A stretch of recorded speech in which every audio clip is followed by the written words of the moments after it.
Today, we're going to discuss how Cardano might be able to make governments work much, much better. Ready? Let's go.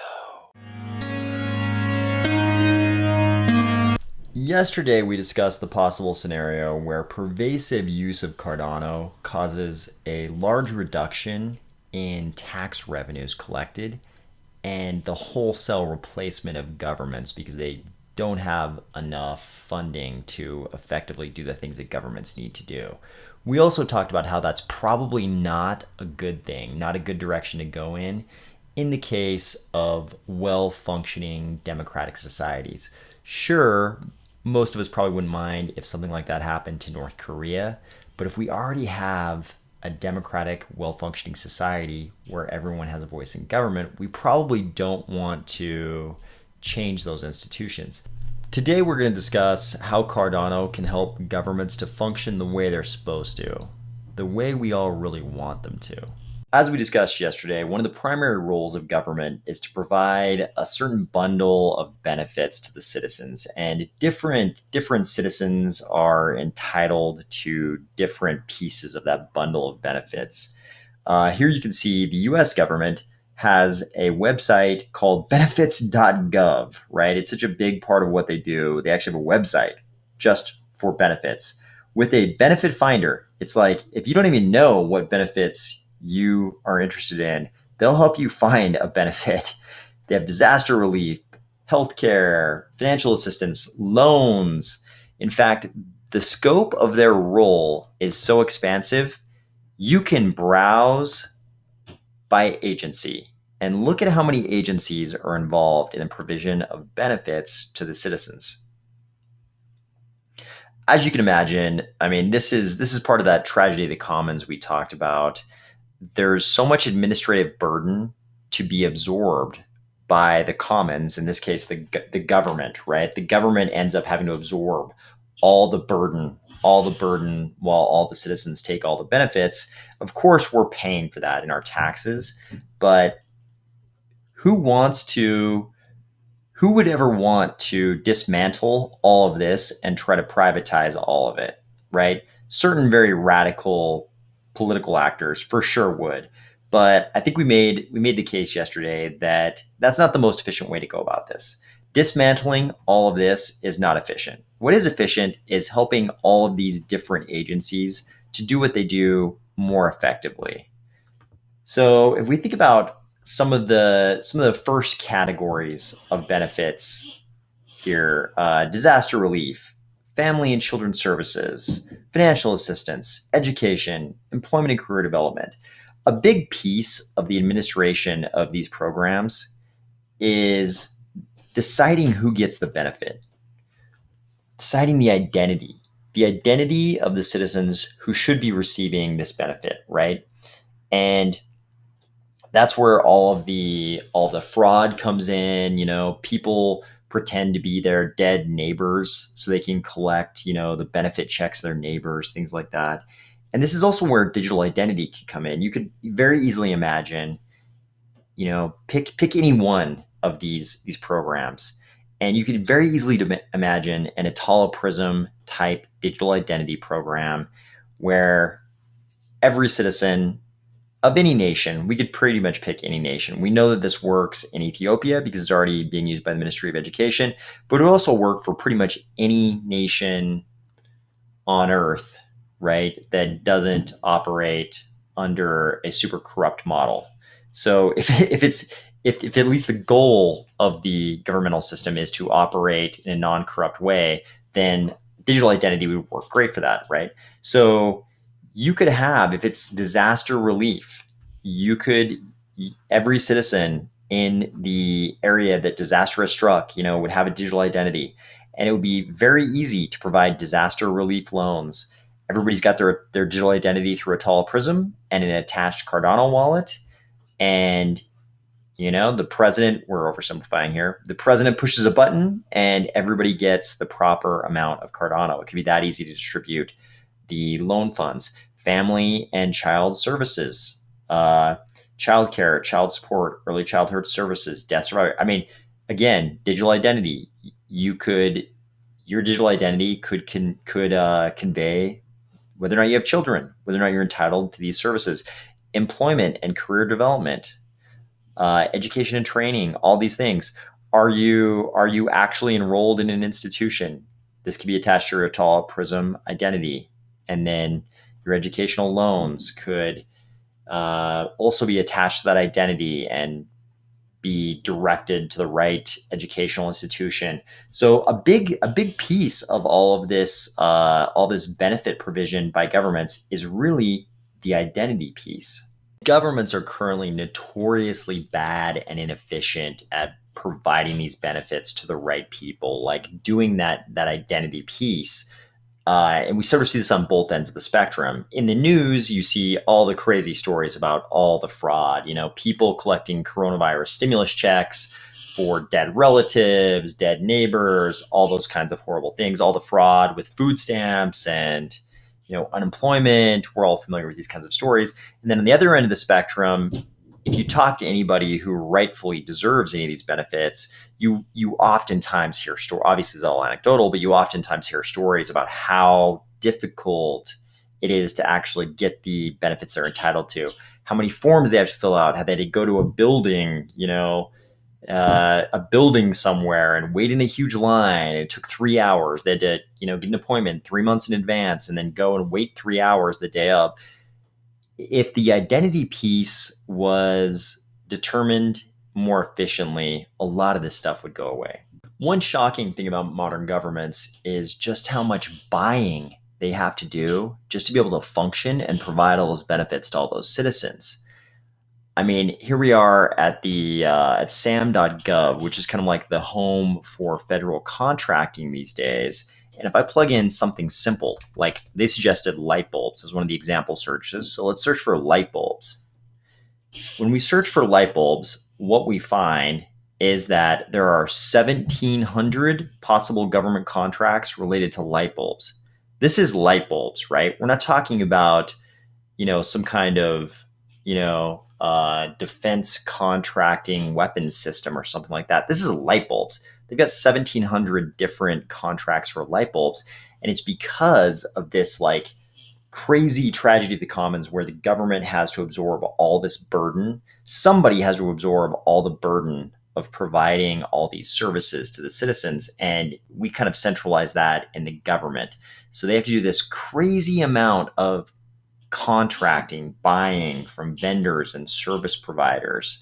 And if you look at this, if you're in the Cardano community, as you kind of scroll through a list like this, one of the things that jumps to mind is something we have in Cardano, Catalyst.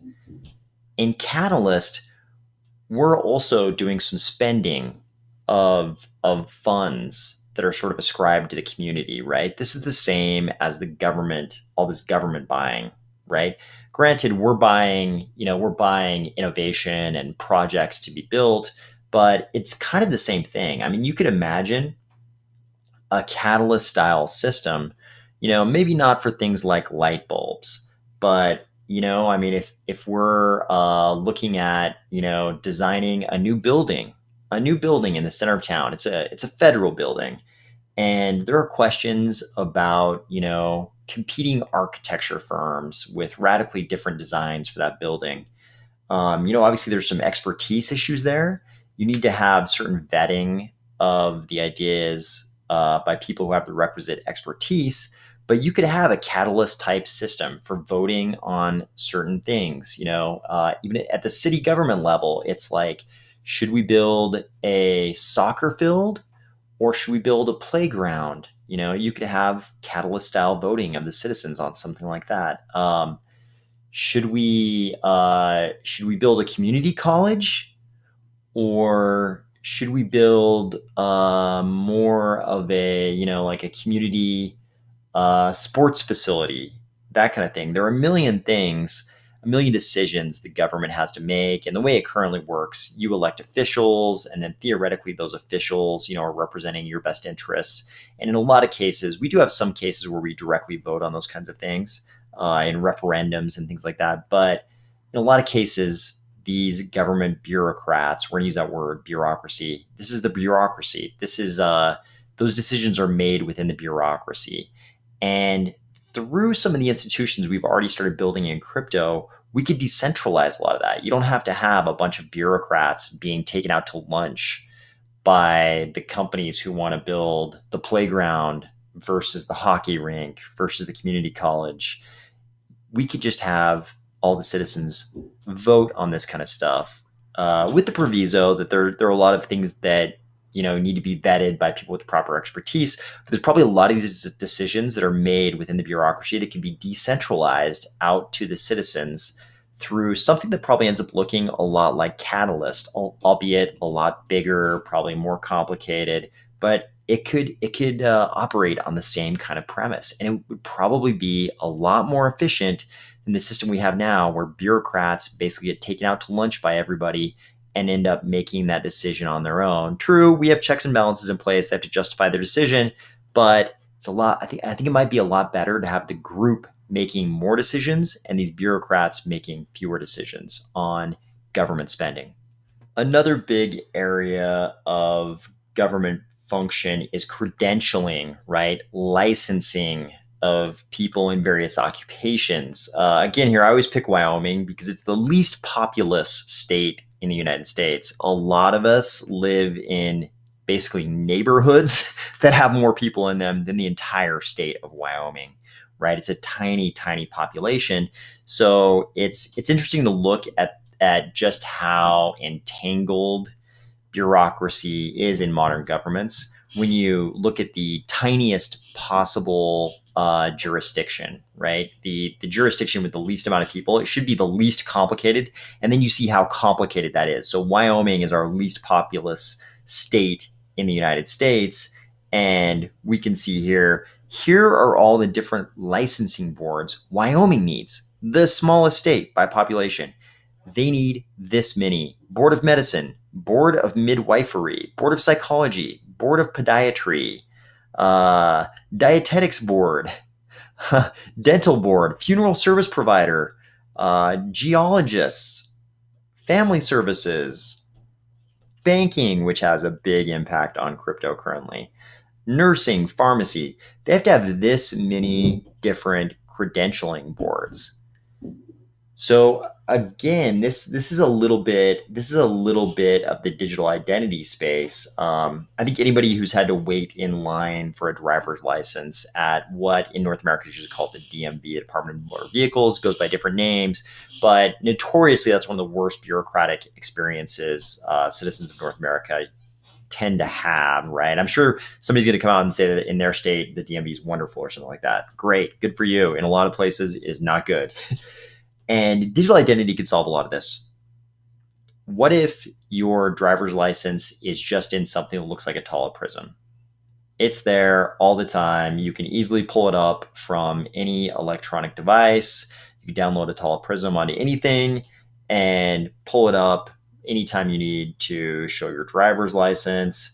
You could, with your digital currency wallet attached to a Tala Prism, when it's time to pay the fee for getting a new driver's license, which is pretty common, you just send some digital currency.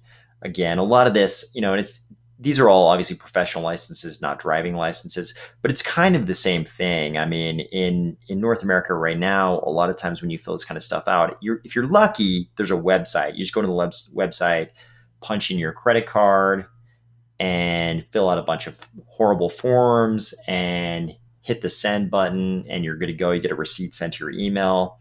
This could just as easily be a situation where you have all of your licensing inside a Tala Prism, and when your licensing is up, like 2 weeks before your license expires, a Tala Prism tells you, hey, yo, you are a dentist and your dental license is about to come up.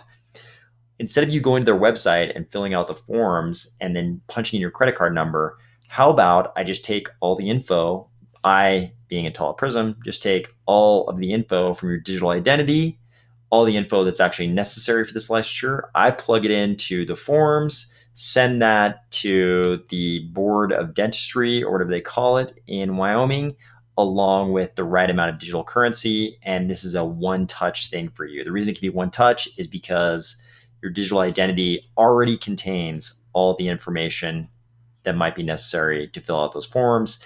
And basically, Atala Prism and the Board of Dentistry just talk to each other, decide what information from your identity is necessary, and your sort of preset, data release parameters, have already okayed that. So it becomes a one-touch thing for you instead of like spending a half an hour filling out forms on their website. So another area where digital identity could have a big impact on government bureaucracy. Another giant area of governance, regulation. So here we are at regulations.gov, again, a US government site. So this is basically the site where they do the thing where they ask the public for comment on new regulations. And this is the website you go to see all the new regulations coming down, and you can make your comments. So this is definitely a step in the right direction. But what I actually wanted to discuss was the act of regulation itself. So regulation is basically like, it's sort of a combination of a bunch of things. Like so far we've been talking about entities interacting with US government as vendors of services or products, and individuals interacting with the US government through credentialing, getting licenses or receiving benefits. And regulation is sort of, it could be an individual, but oftentimes it's an entity, and it's interacting with the US government, not as a vendor or anything like that. It's more like, regulation is more like a combination of criteria or credentialing, monitoring, and fees. So regulations are different than statutes. Statutes are laws passed by Congress, but Congress doesn't have time to look at every single little thing and pass a law about it. So they pass a law that says, hey, Environmental Protection Agency, we are empowering you to create these things called regulations. And these regulations will be about minute, fine-grained stuff that we don't have time to pass laws about or even think about. You guys are the experts on environmental protection. You guys are going to pass a bunch of little regulations, right? And you're going to create criteria like, hey, you can bury rocks in the ground, but you can't bury toxic chemicals in the ground. You can't bury plutonium in the ground. And if you are a company that is going to be one of the very few companies that does sort of like storage of spent nuclear rods or something like that, we're going to have a bunch of criteria you have to fulfill, a bunch of credentialing. You're going to have a special license from us to do that. We're going to monitor you to make sure, the vault you put all these spent nuclear rods in isn't leaking, radioactivity, out into the environment. And we're also going to make you pay a bunch of fees. So it's kind of like this combination of criteria, credentialing, monitoring, and fees. And the fees part is a really big deal. It's no secret in crypto. This could be a really big area for smart contracts. We already see this on the topic of environmental protection. We already see this with some of the carbon banking crypto solutions that people are talking about. People are thinking about things like taking all the EVs, all the electric vehicles, and for every mile you drive an electric vehicle, you get to bank some carbon credits. And then those carbon credits could build up, in your digital account as cryptocurrency, or maybe it's just a credit, and then the credit is sold to some industrial polluter. Some factory is like, look, we make this really weird thing, and the only way to make this thing is if we pump a little bit of pollution into the air. And so the EPA might come along and say, okay, we understand that the world needs this product you make, and it does involve some pollution. So in order for you guys to pollute, we're going to make you guys engage in this carbon banking thing where you're going to buy those carbon credits produced by the people making EVs. And this way, your industrial pollution is going to subsidize the proliferation of electric vehicles. So there'll be more electric vehicles on Earth. So we'll actually be making more progress towards the lack of pollution thing, even though for now, we don't have any better way of producing this mandatory product. This product we must have. You must pollute to create this product, but we're going to offset your pollution by making it cheaper for people to drive cars that won't pollute. And in that way, there will be less net pollution, right? And you might have various thoughts about that. Like we need all kinds of discussion about how, lithium batteries might be bad for the environment or whatever your argument is. But this kind of carbon banking stuff, this is one example of how smart contracts can change the way we regulate completely, and maybe it'll work much, much better. We have arrived at the least loved website in the entire world, irs.gov. This is the website of your taxing authority. And whatever jurisdiction you're in, there is some taxing authority, and I'm sure their website is your least favorite. So, taxation is a really interesting one when it comes to crypto, because blockchains and crypto can probably create like maybe orders of magnitude more efficient taxing, right? More tax compliance, more taxes paid, less of what we call a tax gap, where income is not reported and so no taxes are paid on it. And I personally think this is one of those things that's going to grow out of central bank digital currencies, and probably one of the reasons why regulators are so much in favor of central bank digital currencies, and why every central bank in the world seems to be working on them. So imagine this for a moment. Every citizen in your country has a digital wallet, and everyone is using the central bank digital currency. You get paid by anyone for anything in the central bank digital currency. That central bank, in conjunction with the taxing authority, is going to have just sort of a default payment. It'll go directly from your account to the taxing authority, right? You get paid, $100 worth of Fed coin. The Fed is going to say, hey, according to last year and what's happened so far this year, it looks like you're in this tax bracket.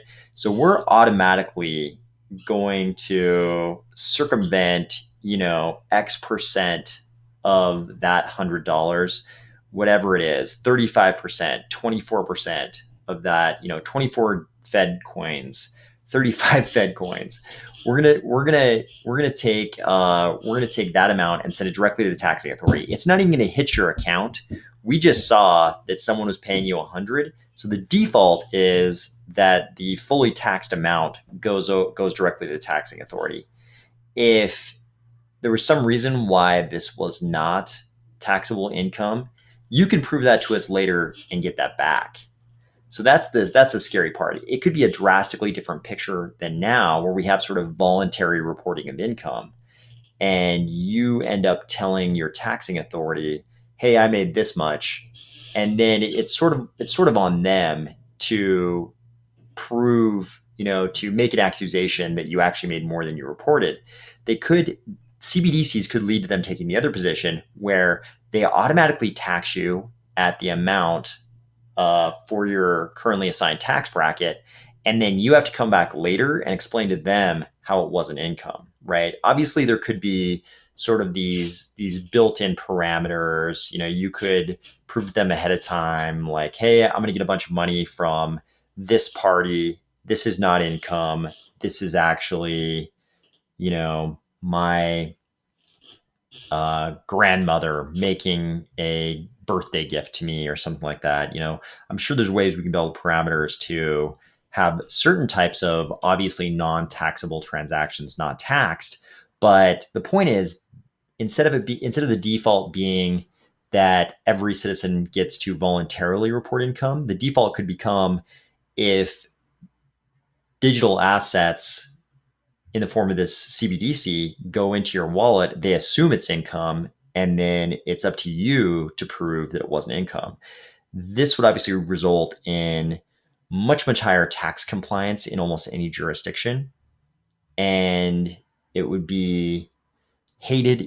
The taxing authority would probably be hated even more because it's no longer even voluntary, right? It could become involuntary tax compliance. So while people would probably hate the taxation implications of what blockchain technology could do for governments and bureaucracy, I think the net effect of something like Cardano being employed to create greater efficiencies in government bureaucracies would probably make all of our lives so much better. It would vastly offset the disappointment that income is no longer so voluntarily reported. Talk to you tomorrow.